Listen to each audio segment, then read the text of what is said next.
The rain was pounding against the glass doors of the small-town library when Ethan rushed in, holding his daughter Lily's tiny hand. His jacket was soaked, his hair a mess, but his eyes carried the tired weight of a man who had been running on coffee and hope for far too long. Ethan was a single dad, barely making ends meet.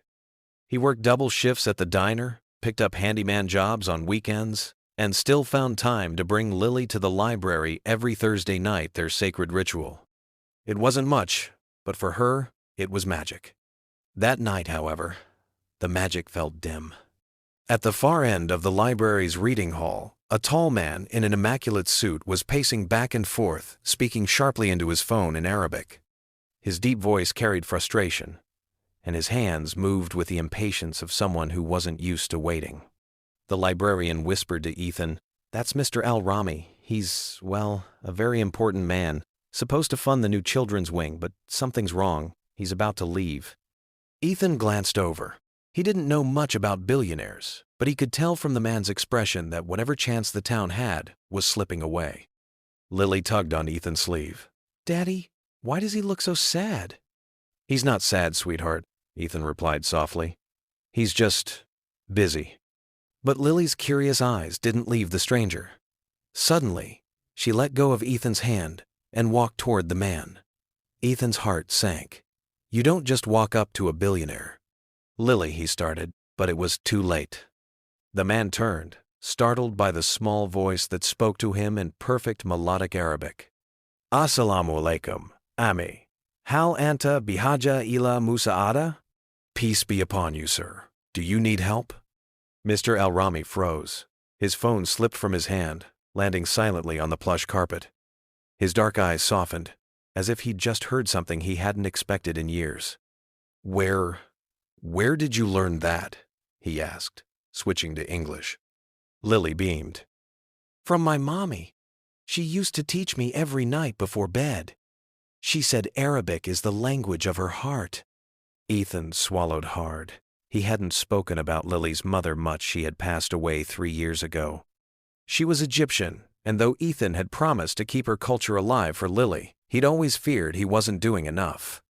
Mr. Al-Rami crouched to Lily's level, something in his expression breaking open.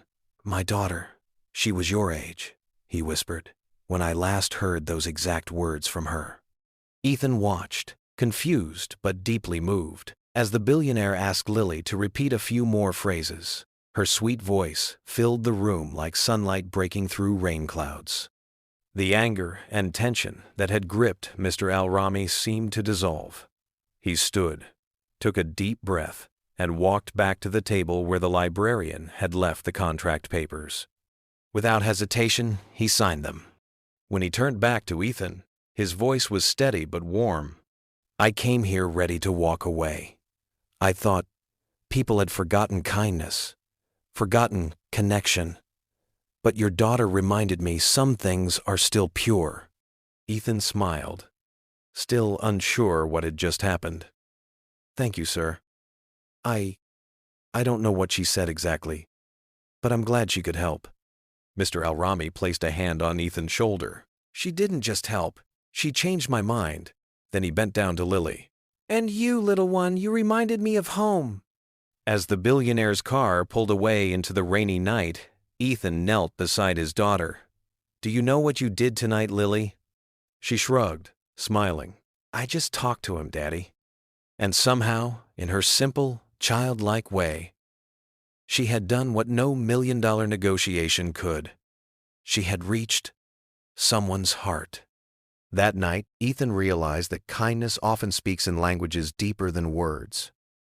And sometimes, it takes the smallest voice to make the biggest difference.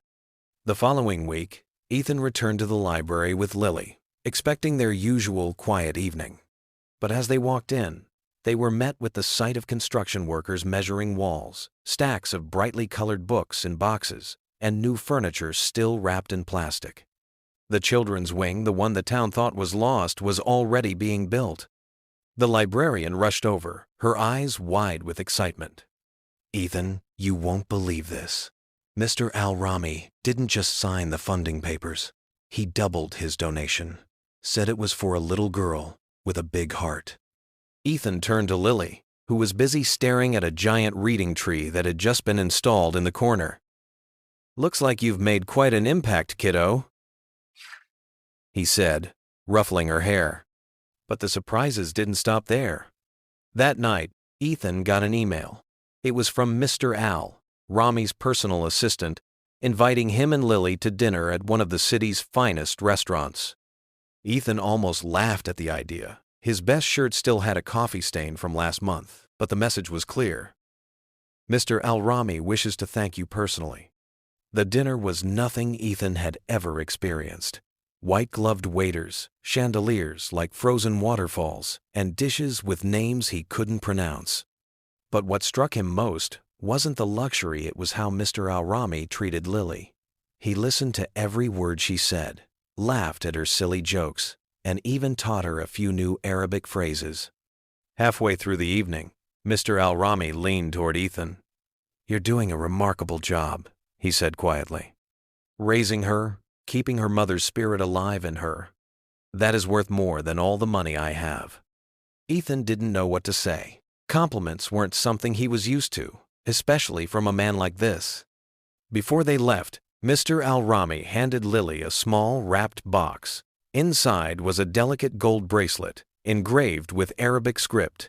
Lily looked up at him, puzzled. "It says, 'The heart speaks all languages,'" he explained. As they drove home that night, Ethan glanced at Lily in the rearview mirror. She was fast asleep, clutching the bracelet in her tiny hand. And for the first time in years, Ethan felt a quiet certainty that sometimes the world notices the smallest acts of kindness and answers back in ways you never see coming.